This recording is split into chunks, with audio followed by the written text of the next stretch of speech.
Hello, everybody, and welcome back to the Cricket Unfiltered podcast. I am Manners, and I'm thrilled to have a very special guest who is actually the first ever guest on the podcast when it rebranded from the Australian Cricket Podcast to Cricket Unfiltered. So, Kurtis Patterson, welcome back to the podcast. How are you? Very well, Manners. Thanks for having me back. It's great to have you back. So, listeners, Kurtis is up in Darwin on the brink of playing for Australia A in two 4-day games against Sri Lanka A. Kurtis, you must be thrilled to be back in the Australia A squad. Yeah, I am. Yeah, it was nice we had the one game last year against the English Lions team, which was nice. And uh, I guess to be honest, Manners, it's just nice to be playing cricket this time of year. It beats, slogging it out in pre-season in the cold winter and doing gym and doing a lot of running. So I'm thrilled to actually be out on the field and playing some games. Well, it's crazy. I'm seeing the cricket season starts early this year. I mean, it's the 10th of July and you're about to start a series. Then there's an India A tour of India into the Sheffield Shield. It's almost like the cricket season is starting now for you. Yeah, it is. Well, it's been even more unique for me because I had my first ever stint in county cricket as well in May. So I'd never played cricket in May really before. Well, last time was the club cricket experience when I was 22 in England and 10 years ago. So it's been a bit different off season, pre-season. But to be honest, I'm 32 now. As much as I do enjoy the camaraderie that pre-season gives you as a team, I'm wanting to play as much cricket as I can. I'm having a lot of fun playing the game. So yeah, bring on the season earlier, do it more often, and let's play cricket more than what we do. I guess when you're in form as well, you just want to bat. Yeah, exactly. I think runs obviously help in my case, but I think I've just found a new lease on the game and a new enjoyment for the competition and getting out there and trying to win games of cricket. So uh, that's been the case for New South Wales, for Australia A, for Surrey, and for my club side as well over the last 18 months. So long may that continue. And yeah, as I mentioned, I'm excited to actually play some cricket this time of year. Yeah, what was it like playing for Surrey and playing at the Oval? You scored some runs over there. What was that experience like? Yeah, I had such a good time. I wasn't exactly sure what to expect. You hear a few different things about county cricket and the style of cricket being a bit different. So there was a few unknowns, and like going into any new team, there's always some unknowns with the guys you're gonna play with. So, uh, but I just had such a fun month. The guys were great. Surrey have a fantastic setup over there at the Oval. They're a lucky bunch of boys. They get spoiled with a lot of things outside of cricket, and they play on play at the Oval, which is one of the best places in the world to play. So I had a fantastic time. Gives me someone to follow, gives me a team to follow this time of year when things are a bit quiet. So I'm loving waking up in the morning and checking the county scores or the blast scores at the moment, and they're doing really well. So yeah, they were a fantastic bunch of guys. Oh, terrific. So back with Australia A, and you're back with your test captain when you made your debut, Tim Payne, who's taken over the reins as Australia A coach. I guess you probably haven't worked with him much yet as coach, but worked with him when he was part of the Australian side. What sort of influence do you think he can have on your game? Um, Look, I think probably more generally, he's in a head coach role. I think he might be assistant coach for the 4 days now, but um, I like how Payne just keeps the group quite relaxed, and um, he was an extremely hard trainer, and I think he's got very certain standards when it comes to how you should prepare and how you should play. But at the same time, he's very relaxed. He doesn't take himself all the game too seriously, which I think is a nice place to be as a coach. And yeah, I've only had one short experience with him up at our pre tour camp a couple of weeks ago in Brisbane, and yeah, really enjoyed it. And I enjoyed my time with him, my two tests with him as captain. I thought the same thing as a player. He kept the environment relaxed, which is tough in Test cricket, and kind of had some banter with the boys and enjoyed that side of it. So yeah, it'll be a good couple of weeks here with him. Yeah, Tim Payne and Andrew McDonald have both said recently that the Australian Test side is about to undergo a period of transformation and a generational change over the next couple of years, and that these Australia A games and the Sheffield Shield are really important to the development of players. And do you feel that as a Sheffield Shield player that getting to play for Australia A does help your development? Yeah, I do. I think playing any sort of international cricket or any sort of first class cricket, whatever that may be, is how you get better. I think it's a really simple statement, but it's really true that how you get better at cricket is by playing cricket. There's a limit to practicing in the nets and training and all that stuff. I think can build your habits for when you go out there and play, but playing cricket is always going to take priority. And I think whatever level that is, that goes all the way down to club cricket. I think that has its role too. So yeah, I think Australia A is fantastic. You mentioned earlier there's a fair bit of Australia A cricket with another series against India A later on in the year, leading into the summer. So I think the more the merrier with this stuff, particularly this time of year when we're professional athletes. We're paid 12 months of the year. I just think the more games you can put on this time of year, particularly with the climate up here on north of Australia, it can be done. And I know NT Cricket are excited to have us here, so I hope there's more of it going forward in the future. Well, by the time the Shield comes around, you'll have ticked off a lot of different modes of preparation, playing for Surrey in England, playing in Darwin, heading over to India to play on subcontinental pitches. I mean, it's going to be a real experience for you. McDonald said recently that he thinks the Shield games are going to have a bit of bearing on Ash's selection. Have you thought about maybe asking to bat up the order or open the batting at any level to have a go at that? No, I haven't. I'm very comfortable at three. I love batting at three. I've had most success batting at three for New South Wales, and kind of nailed down that spot last year when I got in. So no, there's been no conversations. Like I mentioned, I think for me the priority, the Australian stuff is always there. In those lead up Shield games to the summer, and sure, there's a little bit more attention this year with the way the makeup of the team's going, but uh, I think, as I mentioned earlier, I'm really enjoying the game itself, and I'm gonna be excited to play for Australia A and get out there and compete and try and win a couple of games against Sri Lanka, and that'll be the same for New South Wales when that time rolls around. We've got a lot to prove back in New South Wales land, and I want to make a big impact in that group and try and get us in a good place to win a Shield.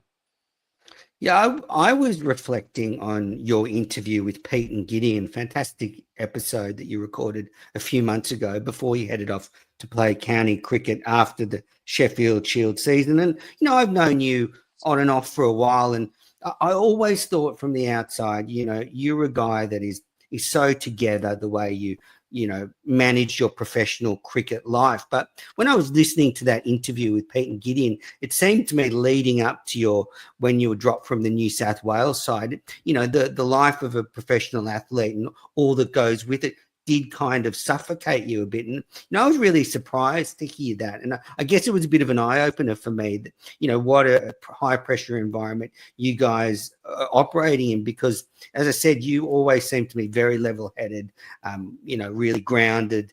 We've had you on the podcast a couple of times. So I guess for you, were you surprised when it kind of hit that level where you needed to reassess things again? It's a really good question. Yeah, I think I probably was surprised. I think that's a good way to put it. I've kind of always had my dream job, and you never think as a kid that it's going to get to that point when you're a professional cricketer and doing getting paid to do what you love. But yeah, I think on reflection, I probably wish I'd spoken up sooner and probably just asked for help. I don't exactly know in what capacity, but I found it all a little bit too much, and my cricket, both my output and I would also say my love or enjoyment, whatever word you want to use for the game and everything that comes with the game, certainly dropped off for a couple of years there, and it was tough. Yeah, I don't try and hide away from that. I found it to be a really, really tough couple of years, both on the field and off the field. So, and that was coupled with trying to be a dad and figuring out how to be a dad, and in the mix of COVID as well. So there was a few things going on that I just couldn't quite get on top of, and stay on top of my game, certainly. So I will say, coming out of that though, there's been some really good reflections, and you do learn a lot. I think if you allow yourself to learn some lessons from that. And I think one of the big things that I've done out of that period is just to really simplify things, and keep things as simple as they need to be, both on the cricket field and away from the field. Um, and probably saying no to a lot more too, to be honest with you, and trying to keep things, trying to declutter things, and keep my time free, and just allow myself to enjoy the time when I'm with my family, and enjoy the time when I'm with my teammates and playing or training. So yeah, rough couple of years, but I think I've come out the end of it as a better person, and a better cricketer.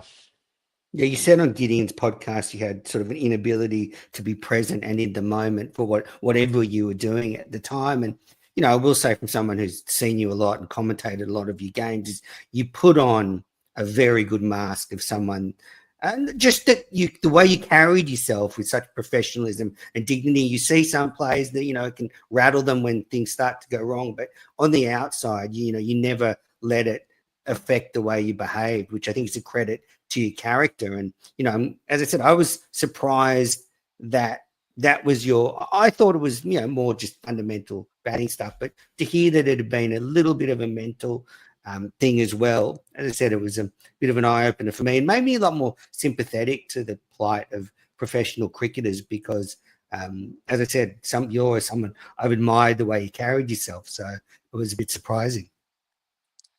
Yeah, I guess, thank you. But I think, my initial thoughts to that were, I probably wish in hindsight that I didn't show such a straight face throughout that period. And it probably might have been beneficial for me personally. And then, for the team in general, if I maybe did show something a bit earlier, and maybe got some help a bit earlier on. But yeah, you live to learn, and there's certainly some lessons to come out of that, as I mentioned before. Terrific.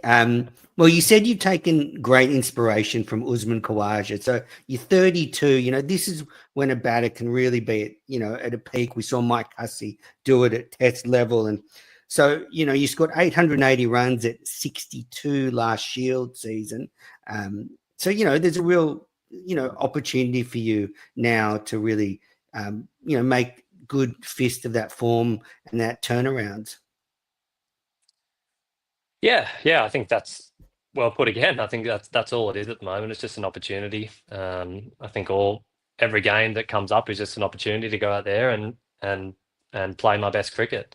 I'm in a nice place, Manners, where the Australian stuff, it's there, and it's always been there, but it feels a lot different now, and I don't quite know how to articulate it, but I'm in this place where I really, really want to get back into that team, but I'm also not bothered if it doesn't happen, probably for the first time in my career. And as I mentioned earlier, in terms of just trying to keep things really simple, I've just found a lot of love for the game, and those 22 yards, that when you're out there and making good decisions. And I guess, our psych in New South Wales said it well the other day, but just finding a love for the doing, I think, is the most important thing. And I think selections and series wins, and getting opportunities like I did in Surrey or up here, they're all bonuses that come along with just playing your best cricket, and enjoying what happens in that 22 yards, and kind of letting the rest take care of itself. So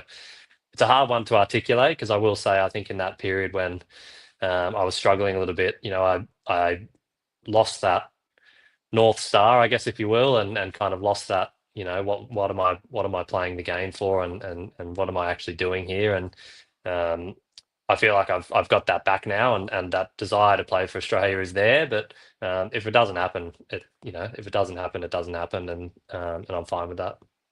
It's interesting. I reckon if you go back into maybe your interviews on Cricket Unfiltered in the past, you would have said very similar things. But I think now you actually deep down believe it. And we've seen the power of that with other players. Kawaj is one. Matthew Wade's another. You know, he went back and started working on a building site and then came back and, you know, peeled off Test centuries in England. So, yeah, that's a fantastic story. You said on Gideon's podcast that your North Stars are being in that environment that Pat Cummins has set up and wanting your kids to see you play for Australia. So, you know, they're beautiful ambitions. Yeah, you cut out the end of that, Menace, but I think I got the gist of that. Yeah. As I mentioned on that podcast, you know, I think when you're young and that the baggy dream, the baggy green dream is there and strong, it's you kind of just you adopt that dream blindly, and I guess without really knowing why. It's just, you know, and I think that's probably the way it should be as a kid. It's just the dream to get there and get that cap, and kind of nothing else matters in the world. But I think I had a process, or I had a bit of a I guess moment of, you know, what now when I played my tests, and you know, this is everything I've kind of wanted to do and everything I've dreamt of. And I didn't go through any moments where I've, you know, felt sad or depressed. I had the best time when I was there, but there was a little bit of, I guess, after that, you know, 2 weeks rubbed off, where it was kind of like, oh, okay, what do we do now? What's the next thing? And as I mentioned on that podcast with Gideon and Pete, you know, from an outsider, looking into that environment and obviously getting to train with a lot of those New South Wales Test players, you know, the entire bowling attack, and the Steve Smiths, and I guess up until last year, the David Warners of the world. You know, it just seems like that environment that they've created right now looks like such a good place to play cricket and just spend your time. You know, they're obviously a highly skilled cricket team, but it looks like they enjoy each other's company and they have a really good time on the field and they have a really good time off the field. So, you know, I've played the game for 12, 13 years professionally now, and you don't always come across those environments. So the fact that that's sitting there at the next level above is another really good motivator to try and get in it and see it for myself.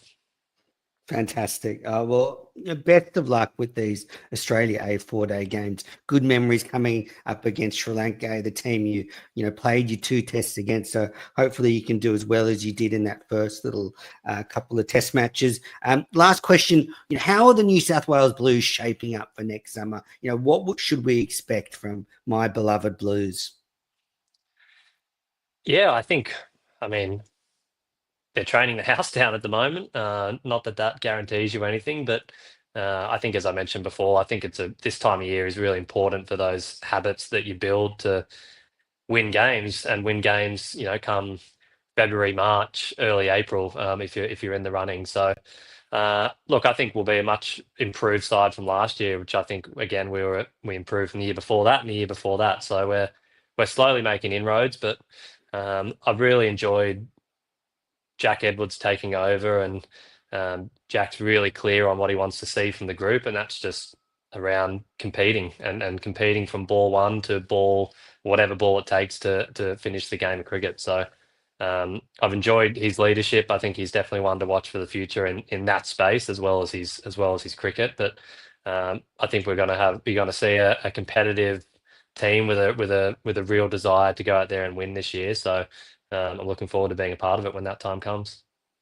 Yeah, a bit like the Australian side, the New South Wales team has undergone a little bit of a generational change in the last couple of years, and it seems like the new era under Edwards is really taking hold now, and it's time for the team to fly. Yeah, I'm right with you, Manners. It is the time. The time's come now. You know, we've got a lot of guys that have played now 15, 20 plus first class games, but they're at a nice, you know, mid to late 20s point in their career. So yeah, the time is now, and the time's to get out there and win some games and compete for both one day and Shield final will be the goal. Absolutely. Well, Kurtis, thanks again for joining me on the podcast, and best of luck over the next couple of weeks. No worries. Thanks, Manners.